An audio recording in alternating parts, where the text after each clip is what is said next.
membajak sawah. Apa sih tujuan dari membajak sawah? Agar tanah menjadi subur sehingga siap ditanami padi. Apa saja peran tanah bagi... Anak-anak, ini diberikan baik-baik ya, materi tentang tanah dan berlangsung di sini ada gambar orang membajak sawah. Ini persepsi atau pengantar pertama. Tujuan menggambar sawah, membajak sawah adalah supaya tanah menjadi subur sehingga siap ditanami padi. Nanti kalian simak sendiri ya. Ada suara di sini dari narator videonya, disimak baik-baik. Kemudian nanti ada penugasan ya di akhir nanti. Silakan bisa dilihat berikutnya ya. Di kehidupan, bagaimana proses pembentukan tanah? Organisme apakah yang berperan dalam menyuburkan tanah dan menyediakan nutrisi di tanah bagi tumbuhan? Bagaimana cara menjaga kelestarian tanah? Simak terus videonya sampai selesai. Tujuan pembelajarannya adalah menjelaskan peran tanah bagi kehidupan, menjelaskan peran organisme tanah, menjelaskan proses pembentukan tanah, menjelaskan komponen penyusun tanah, menjelaskan upaya menjaga kelestarian tanah. Peran tanah bagi kehidupan. Yang pertama adalah tanah sebagai tempat hidup berbagai tumbuhan.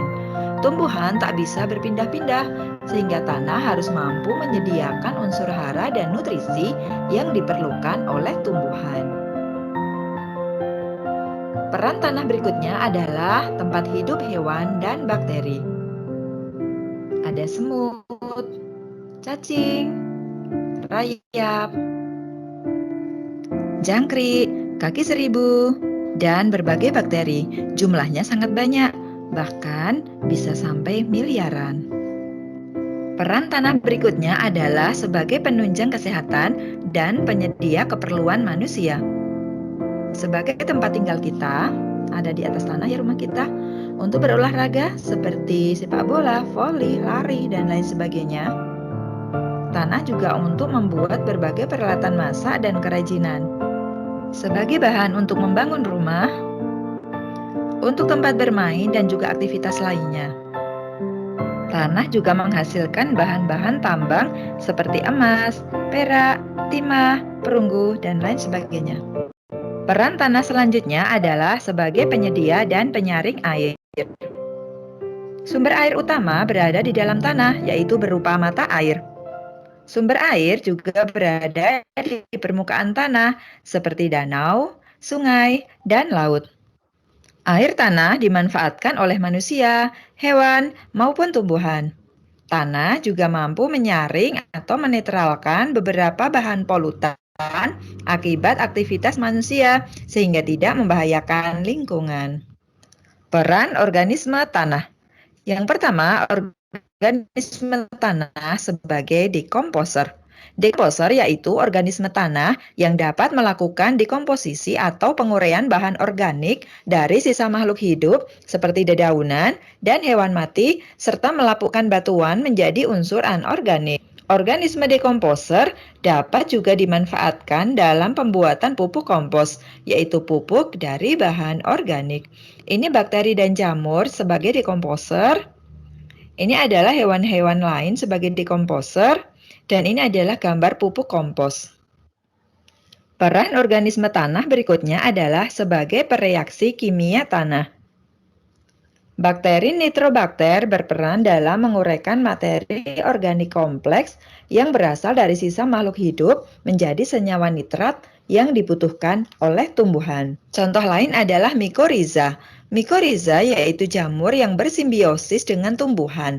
Dia akan meningkatkan kemampuan tumbuhan dalam menyerap unsur hara berupa fosfor. Peran organisme tanah berikutnya adalah sebagai pengurai polutan dalam tanah. Organisme tanah dapat berperan sebagai agen biologis yang mampu membersihkan polutan tanah.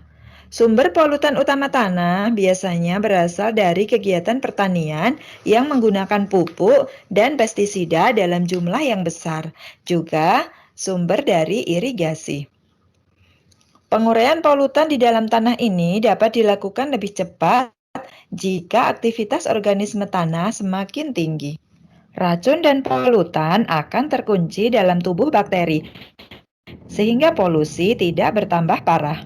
Peran organisme tanah selanjutnya yaitu sebagai pencegah penyakit tanah.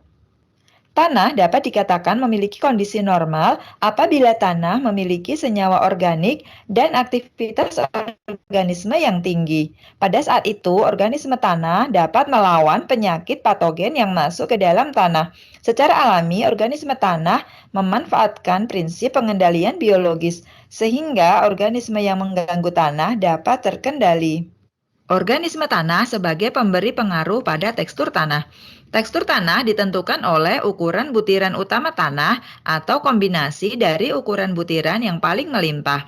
Aktivitas biologis organisme tanah berpengaruh dalam membentuk butiran-butiran penyusun tanah. Berdasarkan tekstur tanahnya, ada 3 jenis tanah, yaitu ada tanah liat, tanah pasir, dan tanah lempung. Sifat-sifat tanah meliputi sifat fisika, yaitu ukuran butiran, ukuran pori-pori, daya serap, struktur kompak atau tidak, serta sifat kimia seperti pH dan kandungan mineral tanah. Misalnya tanah liat. Tanah liat tersusun atas butiran-butiran yang sangat kecil, memiliki struktur kompak, dan memiliki pori-pori kecil. Sifat tanah liat yang demikian akan menyebabkan tanah liat lebih baik dalam menyimpan atau menahan air. Bila kita pegang, tanah liat akan terasa lembut dan halus. Tanah pasir teksturnya berbutir kasar, sehingga dia tidak mampu membentuk struktur yang kompak. Pori-porinya besar, sehingga sifat yang demikian ini menyebabkan tanah pasir kurang baik dalam menyimpan atau menahan air. Bila kita pegang, tanah pasir akan terasa kasar. Tanah lempung merupakan tanah yang terdiri dari campuran pasir, tanah liat, dan debu dengan jumlah yang hampir sama.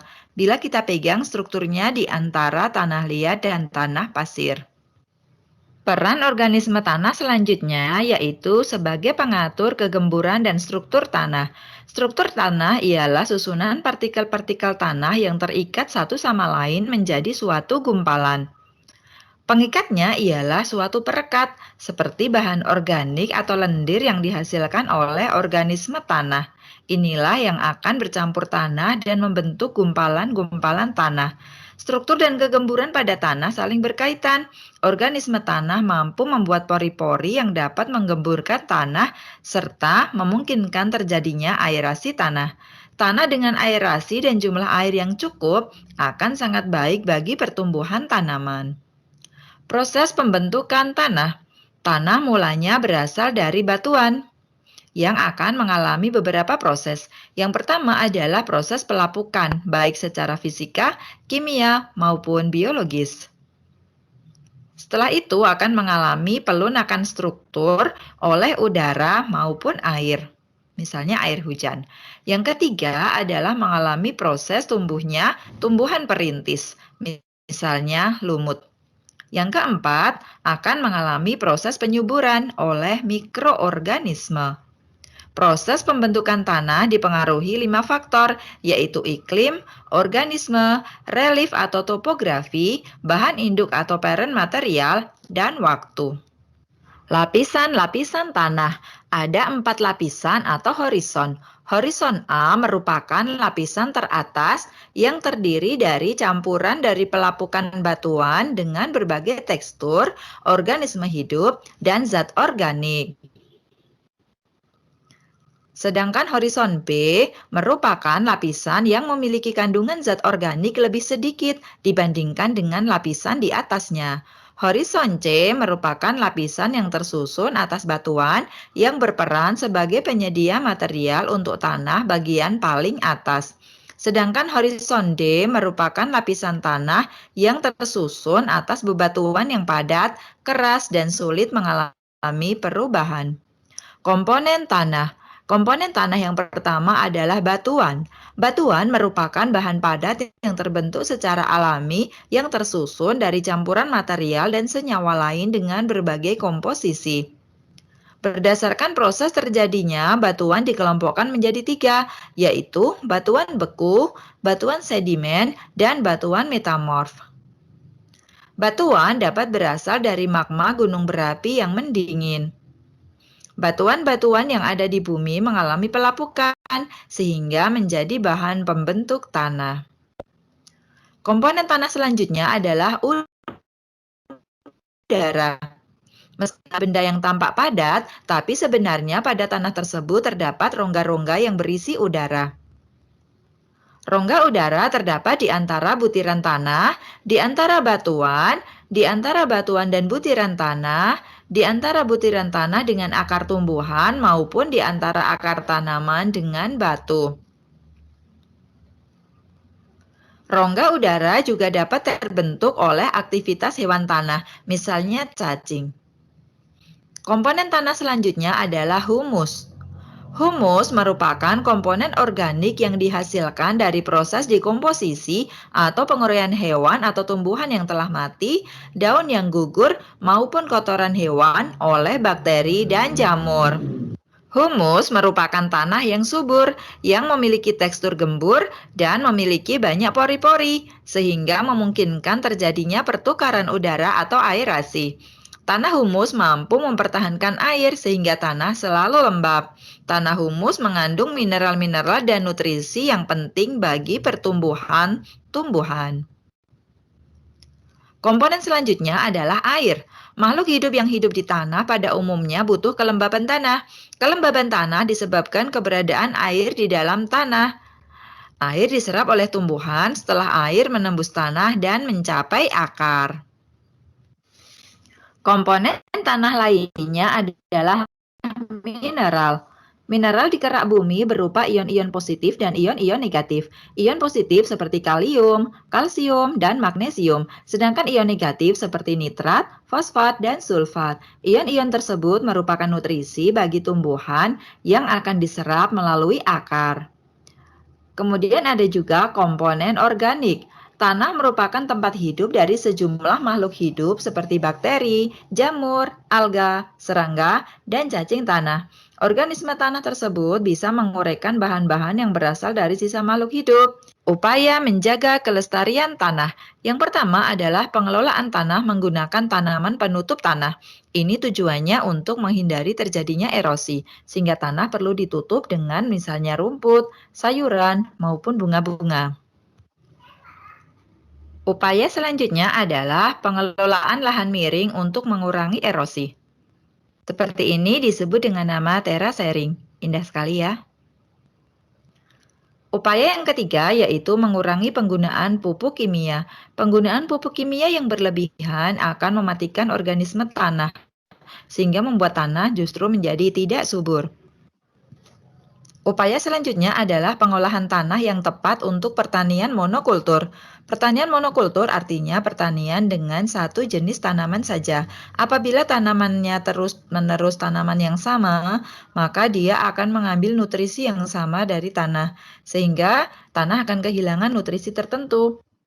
Upaya selanjutnya yaitu daur ulang sampah yang sulit terurai. Misalnya bungkus permen ataupun bungkus makanan bisa digunakan untuk membuat berbagai bahan kerajinan seperti tas maupun dompet.